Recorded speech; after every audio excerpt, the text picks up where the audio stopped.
तो अब हम खड़े हैं विजयपुर जिलाधिकारी कार्यालय के सामने, क्योंकि यहाँ पर जो है मिनिस्टर एमबी पाटिल के नेतृत्व में एक बैठक बुलाई गई है। जी हाँ, दरअसल विजयपुर ज़िले में जो है फूड पार्क बनाने को लेकर जो है यहाँ पर जिलाधिकारी कार्यालय में एमबी पाटिल के नेतृत्व में बैठक बुलाई गई है, जिसमें जो है मिनिस्टर एमबी पाटिल, जिलाधिकारी टी भूबालन और एमएलए विठल कटकडोन समेत तमाम जो सरकारी अधिकारी हैं वो इस बैठक में मौजूद हैं। और विजयपुर ज़िले में जो है फूड पार्क बनाने को लेकर जो है इस मीटिंग में जो है चर्चा की जा रही है। ಎಲ್ಲ ಬೆಳೆಗಾರರ ಅನೇಕ ಸಂಘ ಸಂಸ್ಥೆಗಳು ಎಲ್ಲನೂ ಕೂಡ ಸುದೀರ್ಘವಾಗಿ ಚರ್ಚೆಯಾಗಿದೆ. ಇಲ್ಲಿ ನಾವು 8 ಪ್ರಮುಖವಾದಂಥ ಬೆಳೆಗಳನ್ನ ಹಣ್ಣುಗಳನ್ನ ಬೆಳಿತೀವಿ. ತಮಗೆ ಗೊತ್ತಿದೆ, ಒಂದು ದ್ರಾಕ್ಷಿ, ಆಮೇಲೆ ದಾಳಿಂಬೆ ಸ್ವಲ್ಪ ಕಡಿಮೆ ಆಗಿದೆ ಈಗ. ನಿಂಬೆಹಣ್ಣು ಇದು ಪ್ರಮುಖವಾಗಿದೆ. ಮತ್ತು ಉಳಿದಂತೆ ನಮ್ಮ ತೊಗರಿ, ಆಮೇಲೆ ಜೋಳ, ಗೋವಿನ ಜೋಳ ಹಾಗೂ ಮೆಣಸಿನಕಾಯಿ ಮತ್ತು ಈ ಉಳ್ಳಾಗಡ್ಡಿ, ಇದ್ರ ಜೊತೆಗೆ ತರಕಾರಿಗಳನ್ನು ಕೂಡ ನಾನು ಇನ್ಕ್ಲೂಡ್ ಮಾಡಲಿಕ್ಕೆ ಹೇಳಿದ್ದೀನಿ. ಯಾಕಂದ್ರೆ ಈಗ ಅಂತರ್ಜಲ ಹೆಚ್ಚಿಗೆ ಆಗಿದ್ದರಿಂದ ತರಕಾರಿನೂ ಕೂಡ ಭಾಳಷ್ಟು ಈಗ ಬೆಳೀತಾ ಇದ್ದಾರೆ, ತಾವು ನೋಡಿದ್ದೀರಿ. ಯಾಕಂದ್ರೆ ಮೊದಲು ಒಂದೇ ದಿವಸ ರವಿವಾರ ಒಂದು ದಿವಸ ತರಕಾರಿ ಮಾರ್ಕೆಟ್ ಇರ್ತಿತ್ತು. ಈಗ ಪ್ರತಿದಿನ ಇವಾಗ ತರಕಾರಿ ಮಾರ್ಕೆಟು ವಿಜಯಪುರ ನಗರ ಅಷ್ಟೇ ಅಲ್ಲ, ಎಲ್ಲ ಜಿಲ್ಲೆಗಳ ಪ್ರಮುಖ ಪಟ್ಟಣದಲ್ಲಿ ಇವತ್ತೊಂದು ದಿವಸ ಅದು ಆಗ್ತಾಯಿದೆ.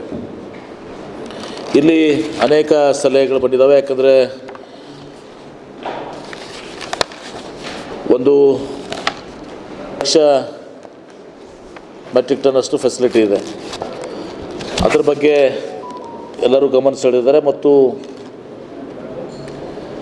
ಕಮಿಷನರ್ ಸಿಂಧೂರಿ ಮೇಡಮ್ ಅವರು ಕೂಡ ಅದು ತಮ್ಮ ಒಂದು ಏನು ಅನುಭವದಲ್ಲಿ ತಮಗಿರುವಂಥ ಮಾಹಿತಿಯನ್ನು ಹಂಚಿಕೊಂಡಿದ್ದಾರೆ. ಆಮೇಲೆ ಈ ಆನ್ಲೈನ್ ಟ್ರೇಡಿಂಗ್ನಲ್ಲಿ ಸ್ವಲ್ಪ ಸಮಸ್ಯೆಗಳೆಲ್ಲನೂ ಆಗಿದ್ದಾವೆ. ಆನ್ಲೈನ್ ಟ್ರೇಡಿಂಗ್ಸ್ ಬಗ್ಗೆನೂ ಕೂಡ ಹೇಳಿದ್ದಾರೆ, ಜಿಲ್ಲಾಧಿಕಾರಿಗಳ ಸೂಚನೆ ಕೊಟ್ಟಿದ್ದಾರೆ. ಅದನ್ನು ಆನ್ಲೈನ್ ಟ್ರೇಡಿಂಗ್ನಲ್ಲಿ ಏನು ಅನೇಕ ತಾಂತ್ರಿಕ ತೊಂದರೆಗಳು ಮತ್ತು ಇನ್ನಿತರ ತೊಂದರೆಗಳಿದ್ದಾವೆ, ಅದನ್ನು ಬಗೆಹರಿಸಬೇಕು ಅಂತೇಳಿ ನಾನು ಜಿಲ್ಲಾಧಿಕಾರಿಗಳು ಸೂಚನೆ ಕೊಟ್ಟಿದ್ದೀನಿ. ಆಮೇಲೆ ಯಾಗಾದರೂ ಏರ್ಪೋರ್ಟ್ ಬರ್ತದೆ, ಏರ್ಪೋರ್ಟ್ ಬಂದಮೇಲೆ ಅಲ್ಲಿ ನಾಳೆ ಕಾರ್ಗೋ ಫೆಸಿಲಿಟೀಸ್ ಎಲ್ಲನೂ ಆಗ್ತದೆ. ಅದ್ರ ಜೊತೆಗೆ ಈ ಡಬ್ಲಿಂಗ್ನೂ ಕೂಡ ಬಹುಶಃ ನಾಳೆ ನಮಗೆ ನನ್ನ ಪ್ರಕಾರ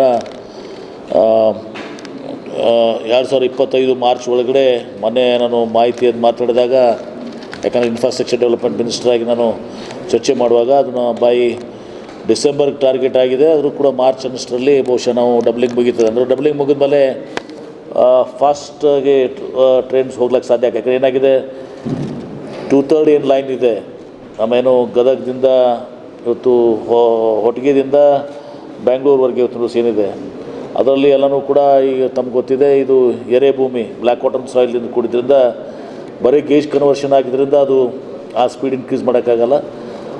ತದನಂತರ ಸ್ಪೀಡ್ ಇನ್ಕ್ರೀಸ್ ಮಾಡೋಕ್ಕೆ ಡಬ್ಲಿಂಗ್ ಆದಮೇಲೆ ಆಗ್ತದೆ. ಅಲ್ಲಿನೂ ಕೂಡ ಇವತ್ತು ಟ್ರೈನ್ ಮುಖಾಂತರ ಏನು ನೆಟ್ವರ್ಕ್ ಮಾಡೋಕ್ಕೆ ಸಾಧ್ಯ ಇದೆ. ಏರ್ಪೋರ್ಟ್ ಆಯಿತು, ಟ್ರೈನ್ ಆಯಿತು, ಮತ್ತು ನಮ್ಮ ಹೈವೇಸ್ ಅಂತೂ ಈಗೆಲ್ಲನೂ ಕೂಡ ಇಂಪ್ರೂವೈಸ್ ಆಗಿದ್ದಾವೆ. ಮತ್ತು ಹೊಸದಾಗಿ ಒಂದು ಹೈವೇನೂ ಕೂಡ ಬರ್ತದೆ ಮಹಾರಾಷ್ಟ್ರ ಕನೆಕ್ಟ್ ಆಗುವಂಥದ್ದು. ಇದೆಲ್ಲವನ್ನು ಇಟ್ಕೊಂಡು ನಮ್ಮಲ್ಲಿ ಈ ಫೆಸಿಲಿಟೀಸ್, ರೋಡು, ರೈಲು ಮತ್ತು ಏರು, ಈ ನೆಟ್ವರ್ಕ್ಸ್ಗಳು ಸ್ಟ್ರೆಂಗ್ತನ್ ಆಗ್ತದೆ. ಈಗ ಇಲ್ಲಿ ಕೆಲವೊಂದು ಡಿಮ್ಯಾಂಡ್ ಬಂದಿದ್ದು, ಇಂಡಿ ತಾಲೂಕಿನಲ್ಲಿ ಇವತ್ತು ಈ ಲಿಂಬೆಹಣ್ಣಿಗೆ ಅಲ್ಲೇ ಇವತ್ತು ಆ ಭಾಗದಲ್ಲಿ ಒಂದು ಕೋಲ್ಡ್ ಸ್ಟೋರೇಜ್ ಆದರೆ ಒಳ್ಳೆಯದಾಗ್ತದೆ ಅಂತ ಅನ್ನೋದನ್ನು ಹೇಳಿದ್ದಾರೆ. ಅನೇಕ ಉಳಿದ ಈಗ FPOಸ್ಗೆ ಫುಡ್ ಪಾರ್ಕ್ನಲ್ಲಿ ನಾವು ಅವ್ರಿಗೆ ಸ್ಟಾರ್ಟ್ ಮಾಡಲಿಕ್ಕೆ ಅವಕಾಶ ಮಾಡಿಕೊಡ್ಬೇಕು ಅಂಥೇಳಿ, ಮತ್ತು ಈ ನಾವು ಹಿಂದೆ ಬಜೆಟ್ನಲ್ಲಿ ನಿರ್ಣಯ ತೊಗೊಂಡಿದ್ವಿ, ಇನ್ನೂ ಜಿಯೋ ಆಗಿಲ್ಲ ಕಾರಣಾಂತರದಿಂದ. ಏನು ಈ ಫುಡ್ ಪ್ರೊಸೆಸಿಂಗ್ ಇಂಡಸ್ಟ್ರೀಸ್ಗೆ 1 ರಿಂದ 2 ಎಕರೆವರೆಗೆ ನಾವು ಕನ್ವರ್ಷನ್ ಬೇಕಾಗಿಲ್ಲ ಅಂಥೇಳಿ, ಡೀಮ್ಡ್ ಕನ್ವರ್ಷನ್ ಅಂತೇಳಿ ತಿಳ್ಕೊಂಡು ಅವರು ಇದು ಮಾಡ್ಬೋದು, ಅದಕ್ಕೆ ಏನೇ ಅವಶ್ಯಕತೆ ಇಲ್ಲ ಅಂಥೇಳಿ ನಾವು ಇದು ಮಾಡಿದ್ರೆ ಜಿಯೋನು ಕೂಡ ಮಾಡ್ತಾಯಿದೆ. ಇದಲ್ಲದೆ ಇನ್ನೂ ಭಾಳಷ್ಟು ವಿಚಾರಗಳನ್ನ ಅವರೆಲ್ಲ ಇದೀಗ ಹೇಳಿದ್ದಾರೆ.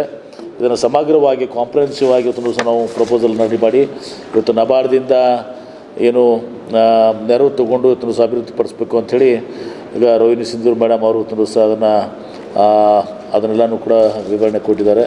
ಏನೇನು ಮಾಡ್ಬೋದು ಅಂತಂದು ಕೂಡ ಅವರು ಕೂಡ ತಮ್ಮ ಇಲಾಖೆಯಿಂದ ವಿಚಾರಗಳನ್ನ ಇವತ್ತು ಸಹ ಎಲ್ಲರಿಗೂ ಕೂಡ ಮಾಹಿತಿಯನ್ನು ಕೊಟ್ಟಿದ್ದಾರೆ. ಮತ್ತು ಅವರು ಕೂಡ ತಮ್ಮ ಇರುವಂಥ ಸಮಸ್ಯೆಗಳ ಬಗ್ಗೆ ಮತ್ತು ಏನಾಗ್ಬೋದು ಅಂಥೇಳಿ ಅನೇಕ ಒಳ್ಳೆಯ ಸೂಚನೆಗಳನ್ನ ಕೂಡ ಇವತ್ತು ಸಹ ಎಲ್ಲರೂ ಕೂಡ ಭಾಳ ಅರ್ಥಪೂರ್ಣವಾಗಿ ಗಂಭೀರವಾಗಿ ಎಲ್ಲರೂ ಕೂಡ ಬಂದಂಥ ಎಲ್ಲ ಬೆಳೆಗಾರರು ಸಂಘ ಸಂಸ್ಥೆಗಳು ಕೊಟ್ಟಿದ್ದಾರೆ.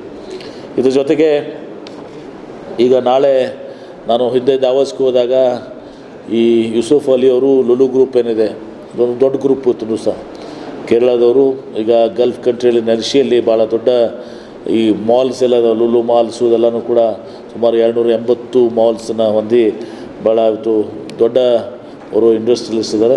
ಅವರು ನನಗೆ ಅಲ್ಲಿ ಬಂದು ಭೇಟಿಯಾದಾಗ ನಾನು ಬಿಜಾಪುರಕ್ಕೆ ನೀವು ಬರಬೇಕು, ಅಲ್ಲಿದ್ದರೆ ಫುಡ್ ಪ್ರೊಸೆಸಿಂಗಿಗೆ ಭಾಳಷ್ಟು ಅವಕಾಶಗಳಾದಮೇಲೆ ಅವರು ಒಪ್ಕೊಳ್ಳೋದಷ್ಟೇ ಅಲ್ಲ, ಇವತ್ತು ಸಹ ಹೊರಗಡೆ ಹೋಗಿ ಅವ್ರ ಮೀಡಿಯಾಗೂ ಕೂಡ ಅವ್ರು ಅಡ್ರೆಸ್ ಮಾಡಿಬಿಟ್ಟಿದ್ರು.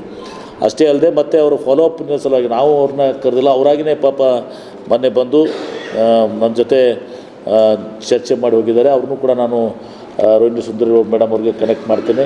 ನಮ್ಮ ಜಿಲ್ಲಾಧಿಕಾರಿಗಳಿಗೂ ಕೂಡ ಅವ್ರು ಇಲ್ಲಿ ಬಂದಾಗ ಸಭೆಯನ್ನು ಎಲ್ಲ ಕೂಡಿ ಮಾಡಲಿಕ್ಕೆ ಅದನ್ನು ಕೂಡ ನಾನು ಆ ವ್ಯವಸ್ಥೆಯನ್ನು ಮಾಡೋ ಜೊತೆಗೆ ಅವರಿಂದ ಏನೇನು ಮಾಡಲಿಕ್ಕೆ ಸಾಧ್ಯ ಆಗ್ತದೆ. ಯಾಕಂದರೆ ಅವರ ವೈಡ್ ರೇಂಜ್ ಆಗಿ ಎಲ್ಲನೂ ಕೂಡ ತೊಗೊಂಡಿದ್ದಾರೆ. ಅನೇಕ ವಿಚಾರಗಳೆಲ್ಲನೂ ಕೂಡ ವ್ಯಕ್ತಪಟ್ಟಿದ್ದಾವೆ. ಹೀಗಾಗಿ ಈ ಫುಡ್ ಪಾರ್ಕ್ಗೆ ಮಾಡೋ ಸಂದರ್ಭದಲ್ಲಿ ಏನೇನು ಅಂಶಗಳಲ್ಲಿರಬೇಕು, ಫೆಸಿಲಿಟೀಸ್ ಇರಬೇಕು, ಯಾವ ರೀತಿ ಆಗಬೇಕು, ಒಂದು ಮಾದರಿಯಾದಂಥ ಪಾರ್ಕ್ ಆಗಬೇಕು ಮತ್ತು ನಮ್ಮ ರೈತರಿಗೆ ಅನುಕೂಲ ಆಗಬೇಕು. ನಾಳೆ ಸೀಸನ್ನಲ್ಲಿ ಒಂದು ಸಲ ನಿಂಬೆಹಣ್ಣಿಗೆ ಡಿಮ್ಯಾಂಡ್ ಇರ್ತದೆ ಬೇಸಿಗೆ ಕಾಲದಲ್ಲಿ. ಉಳಿದ ಸೀಸನ್ನಲ್ಲಿ ಅದು ನಿಂಬೆ ಕೇಳೋರೇ ಯಾರು ಇರೋದಿಲ್ಲ. ಅದೇ ರೀತಿ ಉಳ್ಳಾಗಡ್ಡಿಯನ್ನು ತಗೊಳ್ಳಿ, ನಿಂಬೆಹಣ್ಣಿಂದ ಇವತ್ತು ಸಹ ನಾವು ಜ್ಯೂಸ್ ಮಾಡ್ಬೋದು ಮತ್ತು ಇನ್ನಿತರ ಸಿಟ್ರಿಕ್ ಪೌಡ್ರ್ ಮಾಡಬೇಕು. ಈಗ ಅನೇಕ ಇದು ಬಂದಿದೆ. ಉಳ್ಳಾಗಡ್ಡಿನೂ ಕೂಡ ಡ್ರೈಡ್ ಉಳ್ಳಾಗಡ್ಡಿ ಇರ್ತದೆ. ಚಿಲ್ಲೀಸು ಕೂಡ ಈಗ ಮೊದಲು ಜಾಸ್ತಿ ಇರ್ತಿತ್ತು ರಾಯಚೂರಿನಲ್ಲಿ. ಈಗ ಈ ಕಡೆ ಈ ಬೆಣ್ಣೆಗೆ ನಮ್ಮಲ್ಲಿ ಕೂಡ ಈಗ ಮೆಣಸಿನ್ಕಾಯಿ ಜಾಸ್ತಿ ಆಗ್ತಾಯಿದೆ. ಇದೆಲ್ಲವನ್ನು ಗಮನದಲ್ಲಿಟ್ಕೊಂಡು ಒಂದು ಕಾಂಪ್ರಿಹೆನ್ಸಿವ್ ಆಗಿ ಎಲ್ಲ ಬೆಳೆಗಳನ್ನ ಸ್ಟೋರೇಜು, ಕೋಲ್ಡ್ ಸ್ಟೋರೇಜು, ಅವ್ರಿಗೆ ಮುಂದೆ ಸಾರಿಗೆ ಮತ್ತು ಭಾಳಷ್ಟು ಜನ ಹೇಳಿದ್ದಾರೆ ಅದಕ್ಕೆ ನಮಗೆ ಬ್ರಿಡ್ಜ್ ಏನು ಇದೆ, ಈಗ ಯಾವ ಲೋನ್ ಅಂತಿರೋದು ಲೋನ್ ವ್ಯವಸ್ಥೆನೂ ಕೂಡ ಆಗಬೇಕು ಅಂತ. ಈಗ ಮಹಾರಾಷ್ಟ್ರದಲ್ಲಿ ಹೋಗಿ ಅವರು ತಮ್ಮ ಮನುಕನ್ನು ಏನು ಅಲ್ಲಿ ಹೋಗಿ ಇಟ್ಟಾಗ ಅಲ್ಲಿ ಅವರು ಟ್ರೇಡರ್ಸಲ್ಲಿ ಲೋನ್ ಕೊಡ್ತಾರೆ ಅವ್ರಿಗೆ, ಪ್ಲೆಜ್ ಲೋನು. ಹೀಗೆ ಅನೇಕ ವಿಚಾರಗಳನ್ನು ಕೂಡ ಎಲ್ಲನೂ ಕೂಡ ಬಂದಿದ್ದಾವೆ. ತಮ್ಮ ಸಂಕಷ್ಟಗಳನ್ನು ಕೂಡ ಹೇಳಿದ್ದಾರೆ, ಎಲ್ಲ ವಿಚಾರಗಳನ್ನ ಹೇಳಿದ್ದಾರೆ. ಇದೆಲ್ಲವನ್ನು ಇಟ್ಕೊಂಡು ಈ ಫುಡ್ ಪಾರ್ಕಿಗೆ ನಾವು ರೂಪುರೇಷೆಗಳನ್ನ ಮಾಡಿಕೊಂಡು ಮುಂದುವರಿತೀವಿ ಅನ್ನೋ ಮಾತನ್ನು ಈ ಸಂದರ್ಭದಲ್ಲಿ ಹೇಳೋಕ್ಕೆ ಬಯಸ್ತೇನೆ. ನಮಗೆ ಏನದು ಮೇಡಮ್